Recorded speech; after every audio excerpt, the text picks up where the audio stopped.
అక్కడ ఒక పాము వస్తే చెప్పలేదు అది ఇక్కడ అది పోయి అని అందరు కొడుతుర్రు అని చిన్నపిల్లలు గడ్డి మీదేసుకుంటా ఆ గడ్డిలో వేంది చెప్పు ఇంత వేసిండు. మళ్ళా ఆ శివ చెప్పితే వాళ్ళ మమ్మీ కొట్టింది.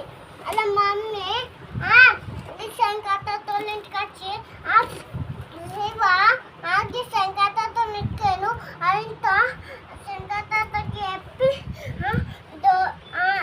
శంకరతో డోర్ వేసుకొని వండాడు. ఇక